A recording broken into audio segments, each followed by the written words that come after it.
Awesome, you've got a very strong heart. And just for training purposes, we're going to do one more screening. We're done. I take her up and we'd be done. I'm going to do one more screening just to see if I did get an accurate reading. And I'll go out on a limb here to say I think I did. I want someone in this position to sit back and relax a little bit more. And I do, again, we'll use the, remember, there's a flat screen TV here, and you just need to relax. And it's okay. Never feel like it's a bad thing to retest someone. Give them certainty that you are going to make sure that you give them the best read. So I'm going to notice how I have my hands on her wrist. I'm holding this button down here. I pull it up. I loop it through. And then I get my spacer and say you have amazingly beautiful, delicate wrists. Let me just, that might be a little snug, more snug than a watch. I use these two buttons to turn it on. And put your camera back on the screen. I obviously have a report here on the screen. In order to get out of it, I click the X to get out. And I have the machine on the wrist first. It's okay. It doesn't mean that one has to be on before the other. I'm going to hit start again. And the device is already turned on, so I've already got a pulse. I've already got the waveform. So I want to look and see if I get the similar waveform as I did before. Again, this is hard to read until I make it bigger. So all I got to do is put this on the screen, click the button, and now I've got it bigger. Now again, this is a little erratic. You see it was high here, down here. I'm going to touch the screen again. What it does is it'll make it about as big as it can given the highs and the lows. So now I'm going to ask, you can back up. Whitney, do you know if you have an irregular heartbeat? No, but I know that when I eat MSG, it does that. Okay. So I'm going to ask Whitney questions to try to determine if this is a regular look for her. And if you could put the camera back on the screen, it's all over the place. So I am not ready to do a scan right now. Something's not right. And that's good for me to know. So if you look at the watch, by the way, it says adjust, ADJ. If you look at the screen, you go like this. If you look at the screen, it says it's got ADJ, which I believe stands for adjust. You can see kind of the pulse right there as well. So we're going to try that again. I'm going to keep it actually, I'm going to loosen it up just a little bit and see if that helped. Because remember I said it could be too tight? It felt a little tighter that time, didn't it?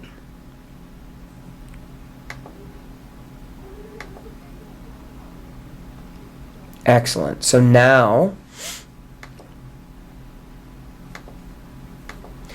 it looks more consistent, but I'm still not happy with the way this looks. So this is a great example for training. If you're not happy with the waveform that you're getting, start over. So I'm going to loosen this up, slide it over, get the proper measure. If you're looking at the wrist, you can see I have this kind of snug. You can see where the spot was on her, where I had it before. I can test with my fingers to see if I had it centered right. And I do like where that spot was. Sometimes you'll find you need to do the test a little lower to find the right place. Sometimes you'll find it's easier to get closer to the knuckle. I'm going to move this a little bit. Wait.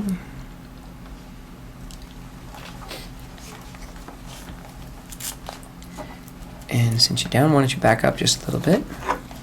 Remember, this is going to be snug again, a little more snug than a watch.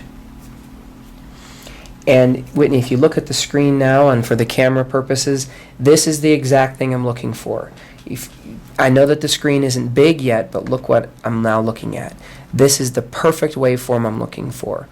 So this is much different from what I had done before with you. Did you remember seeing? So now we're going to get a proper look. And it was just that, again, her radial pulse down there was a little deep inside, so I had to find the right spot. Also, the watch says good.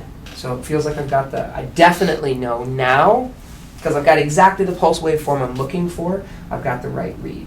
This can be the hardest for someone to do at the very beginning, is to just figure out if you've got the right read.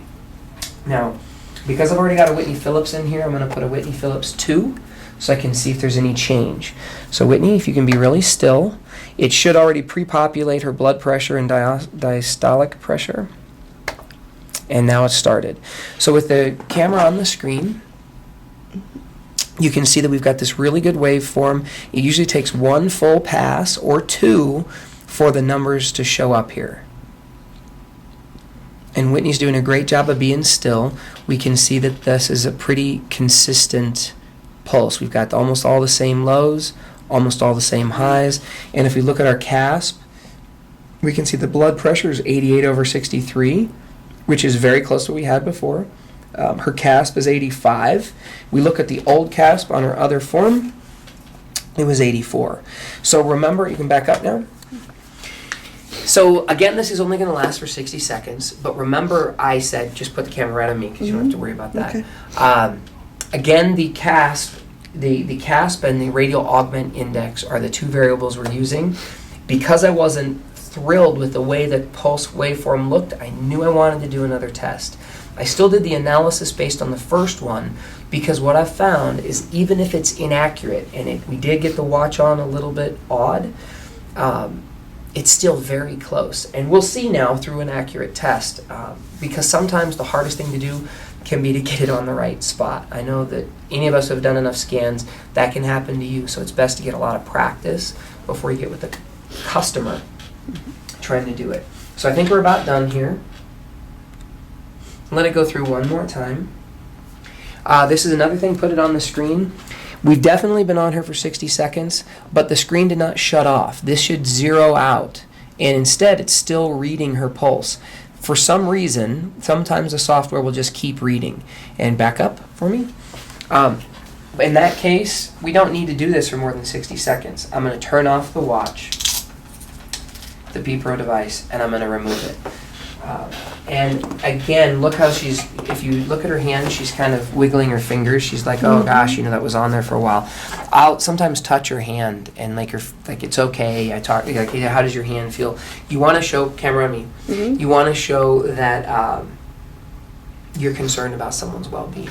So, excellent. We're now going to direct Whitney's attention to the report, and I'm going to browse for her stuff. Go to Whitney Phillips 2, come on in. Whitney Phillips 2. And now we're going to look at her waveform.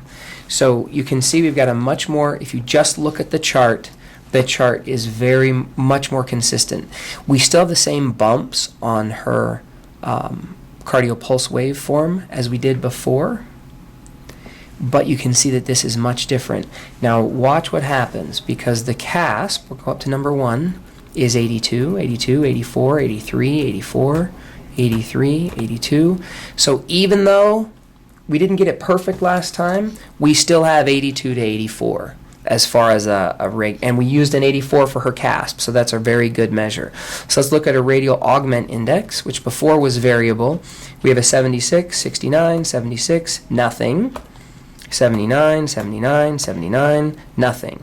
So there were more forms that we could review. But basically, if you look at our form, we were very close.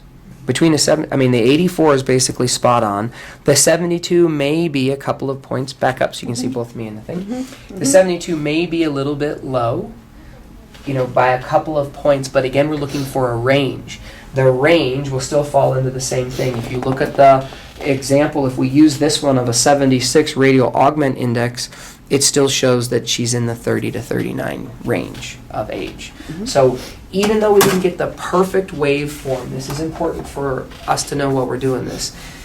Oftentimes we're going to get almost the exact same read. I prefer the perfect looking waveform to make sure we know, so I would suggest you do the same. But it doesn't mean you can't do the process if you're a little off, because you're going to get very accurate. At least that's what I found. So that's it. Thank you very much.